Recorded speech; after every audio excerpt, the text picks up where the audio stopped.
David Martinez stood on the charity auction stage as hundreds of rich people refused to bid even $25 for a date with the poor single father.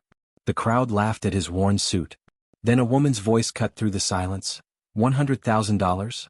Before watching full story, comment below from where you watching. Also like and subscribe for more stories. David Martinez adjusted his worn tie for the 10th time as he stood outside the grand ballroom of the Riverside Hotel. The golden invitation in his hand felt heavier than paper should. He had never been to a charity auction before, but his 8-year-old son Jamie had begged him to attend. "Dad, please," Jamie had said 3 weeks earlier, his eyes bright with hope. "All the other kids' parents are going to be there. I want you to bid on something for me." David worked 2 jobs, morning shift at the warehouse and evening shift cleaning offices. Every penny went toward rent, food, and Jamie's school supplies. But seeing his son's face, David couldn't say no. He had scraped together $50, hoping it would be enough to bid on something small. Now, standing in his only suit, a hand-me-down from his late brother, David felt completely out of place. Through the glass doors, he could see women in designer gowns and men in expensive tuxedos, laughing and holding champagne glasses. "I can do this," he whispered to himself. "For Jamie." David walked into the ballroom and immediately felt every eye turned toward him. His suit was clean but outdated, his shoes were polished but scuffed, and his hands showed the calluses of hard work. The other guests looked like they belonged in magazines. The auction was already in progress. A beautiful woman in an emerald dress stood at the podium, her voice smooth and confident as she called out bids for a weekend trip to Paris. "Do I hear 15,000? She called. 15,000 for this lovely Paris getaway? David's heart sank. $15,000 was more than he made in 6 months. He clutched his $50 bills tighter and found a seat in the back corner. 20,000, called a man in a diamond-studded watch. 25, shouted a woman dripping in pearls. David watched in amazement as the Paris trip sold for $30,000. The crowd applauded politely, as if spending someone's yearly salary on a vacation was perfectly normal. Next came a painting, then a luxury car lease, then dinner with a famous chef. Everything sold for thousands of dollars. David began to realize he had made a terrible mistake coming here. "And now," the hostess announced, "we have something very special. A bachelor auction. Several of our city's most eligible men have volunteered to be won for a charity date. All proceeds go to the Children's Education Fund." David's stomach dropped as he watched 5 men in perfect tuxedos walk onto the stage. They were all successful businessmen, doctors, and lawyers. Each one looked like a movie star. The first bachelor, a handsome doctor, went for $8,000. The second, a young lawyer, sold for $6,000. David was about to leave when he heard his name called. David Martinez. He looked up in confusion. A woman at his table was pointing at him and laughing.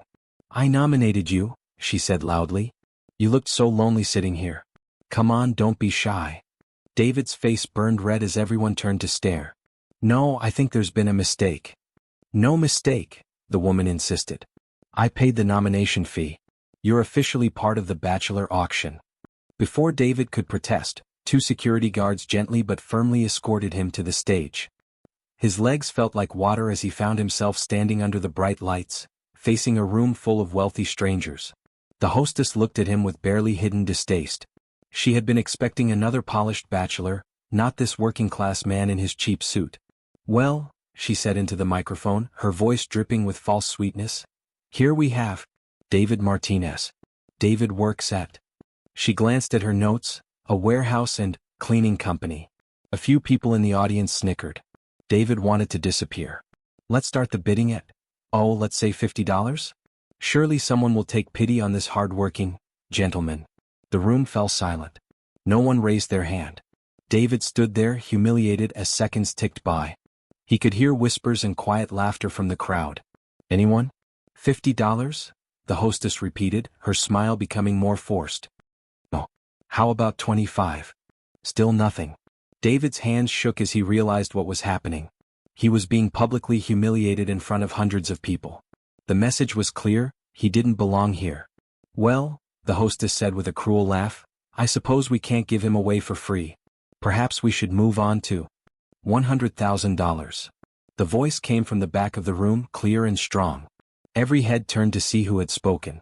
A woman in a simple black dress stood up slowly. She appeared to be in her 50s, with graying hair pulled back in an elegant bun. Unlike the other guests, she wore no jewelry except for a small watch. Her dress was expensive but understated. "I'm sorry, did you say 100,000? The hostess stammered. "I did," the woman replied, walking toward the stage. $100,000 for a date with David Martinez. The room erupted in shocked whispers. David stared at the woman, completely bewildered. He had never seen her before in his life. "Ma'am, I need to verify that you can actually," the hostess began. The woman pulled out a checkbook and wrote out the amount on the spot, signing it with a flourish. She handed it to the hostess, who stared at it with wide eyes. "The check is good," the woman said calmly. "I'm Elena Vasquez." Another wave of shocked murmurs swept through the crowd. Elena Vasquez was one of the richest women in the state, founder of Vasquez Industries. She was worth over $2 billion, but she lived so quietly that most people wouldn't recognize her on the street. "Sold," the hostess managed to say, though she looked like she might faint. David stumbled off the stage, his mind reeling. Elena Vasquez approached him with a warm smile. "Hello, David," she said kindly. "I'm Elena. I think we should talk privately." She led him out of the ballroom to a quiet lobby area. David finally found his voice. "Ms. Vasquez, I don't understand. Why would you spend so much money on me? You don't even know me." Elena's eyes were gentle but serious. "David, what just happened in there was cruel and wrong. You came here in good faith trying to support a charity, and they humiliated you for not being wealthy enough. That's not acceptable." "But $100,000. David shook his head. "That's more money than I'll see in my entire life." "Money is just numbers, David. What matters is how we treat each other. Those people in there think wealth makes them better than everyone else. They needed to be reminded that a person's worth isn't measured by their bank account." David felt tears building in his eyes. "I only came here because my son Jamie wanted me to. He thought I could bid on something for him. I had $50 saved up and I felt so stupid when I saw the prices." Elena's expression softened. "Tell me about Jamie." "He's 8. He's the smartest, kindest kid you could imagine. His mother died when he was 5 and it's just been the two of us since then. I work 2 jobs to keep us afloat, but I always feel like I'm failing him. The other kids at school have parents who can afford nice things, family vacations, private tutors. I can barely afford school supplies. David, the fact that you're here tonight, trying to make your son happy despite your financial struggles, tells me you're an incredible father. Jamie is lucky to have you." David wiped his eyes. "Thank you for saying that. And thank you for saving me from that humiliation. I'll never forget what you did." Elena smiled. "The night isn't over yet. We have a charity date to plan. What would Jamie like to do?" "Oh, you don't actually have to go through with the date. You've done enough already." "Nonsense. I paid for a date and I intend to collect. Besides, I have an idea that might make Jamie very happy." 1 week later, Elena picked up David and Jamie in a modest sedan. Jamie was bouncing with excitement in the backseat. "Dad, is she really a billionaire?" he whispered loudly. Elena laughed. "I am Jamie. But more importantly, I'm a friend. Are you ready for our adventure?" She drove them to the city science museum, which had been closed to the public for the day. A private tour guide met them at the entrance. "Ms. Vasquez has arranged for you to have the entire museum to yourselves," the guide explained. "We'll start with the planetarium show." Jamie's eyes grew wide as they entered the darkened dome and stars appeared overhead. The guide explained constellations and planets while Jamie asked a million questions. David watched his son's face light up with wonder and felt his heart nearly burst with gratitude. After the planetarium, they explored the dinosaur exhibit, the space gallery, and the hands-on science labs. Jamie got to touch real fossils, conduct chemistry experiments, and build a working robot. "This is the best day of my life," Jamie declared as they sat in the museum's cafe, sharing pizza and talking about black holes. Elena turned to David. "You have an extraordinary son. He's curious, polite, and incredibly bright." "He gets that from his mother," David said softly. "She was a teacher before she got sick. She always encouraged his love of learning." "What does Jamie want to be when he grows up?" "An astronaut," Jamie answered for himself. "I want to go to Mars and discover new planets." Elena's eyes twinkled. "That's a wonderful dream, Jamie. Did you know that I donate money to space exploration programs?" "Really? That's so cool." As the day continued, Elena noticed how patient and loving David was with his son. He answered every question, encouraged every curiosity, and made sure Jamie felt heard and valued. She also noticed the small things: how David's shoes had holes he tried to hide, how he declined to order food for himself to save money, how he carefully folded Jamie's jacket so it wouldn't wrinkle. When they returned to David's apartment that evening, Elena was struck by its simplicity. The furniture was old but clean, the walls were bare except for Jamie's artwork, and there were more library books than toys. But the home was filled with love. She could see it in every family photo, every handmade decoration, every evidence of a father doing his best. "Thank you, Ms. Elena," Jamie said, giving her a big hug. "This was the most amazing day ever." After Jamie went to brush his teeth, Elena turned to David. "I have a proposition for you." David tensed. "Ms. Vasquez, if this is charity?" "It's not charity. It's business. I've been looking for someone to manage the community outreach program for my foundation. The job involves visiting schools, organizing educational events, and helping families access resources they need. It pays $80,000 a year plus benefits." David stared at her.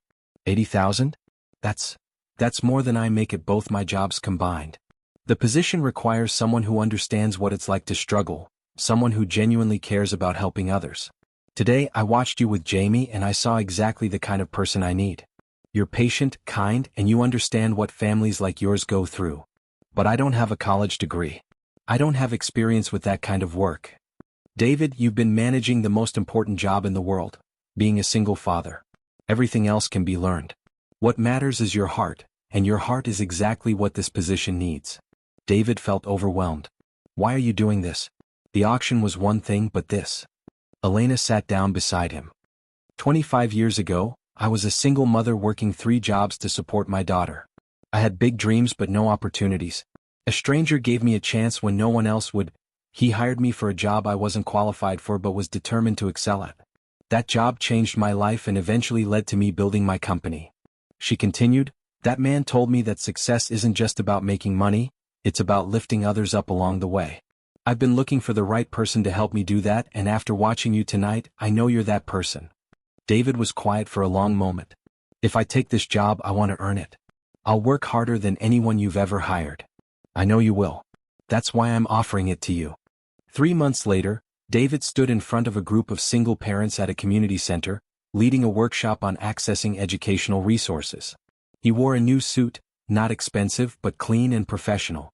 His confidence had grown along with his skills. "I know how hard it is," he told the group.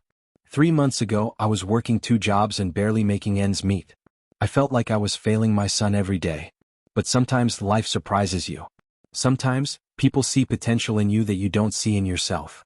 After the workshop, David drove to Jamie's new school, a private academy that Elena's foundation sponsored for children from low-income families. Jamie was thriving, making friends, and still dreaming of becoming an astronaut. "Dad." Jamie ran up to him, backpack bouncing. "Guess what? Ms. Elena is taking our class to the Space Center next week." David smiled. Elena had become not just his employer, but a friend to their family. She often joined them for dinner, helped Jamie with science projects, and treated them both like family. That evening, as David tucked Jamie into bed, his son looked up at him seriously. "Dad, remember that night when you came home from the fancy party and you were so sad?" David remembered. He had tried to hide his humiliation from Jamie, but children notice everything. "I remember, buddy. I'm glad that mean lady was rude to you." "Why would you say that?" "Because if she hadn't been mean, Ms. Elena wouldn't have stood up for you. And if Ms. Elena hadn't stood up for you, we wouldn't have our new life. Sometimes bad things happen so good things can happen after." David kissed his son's forehead, amazed by his wisdom. "You're absolutely right, Jamie. Sometimes the worst moments lead to the best changes." 6 months later, David stood on the same stage where he had been humiliated, but this time he was there by choice. The annual charity auction was being held again, and Elena had asked him to speak about the foundation's work. "A year ago I stood on this stage and felt like the smallest person in the room," David began, his voice strong and clear. "I was judged by my clothes, my job, and my bank account. I was made to feel worthless because I didn't have money." The audience, many of the same people who had witnessed his humiliation, listened in uncomfortable silence. But one person in this room saw past all of that. "Elena Vasquez didn't just bid on me that night, she invested in me. She saw potential where others saw failure. She offered opportunity where others offered judgment." David's voice grew stronger.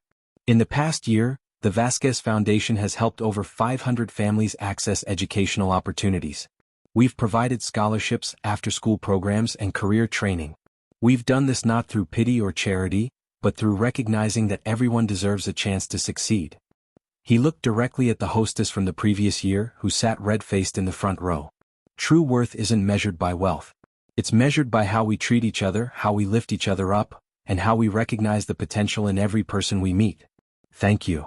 The audience erupted in applause, but David only cared about 3 people.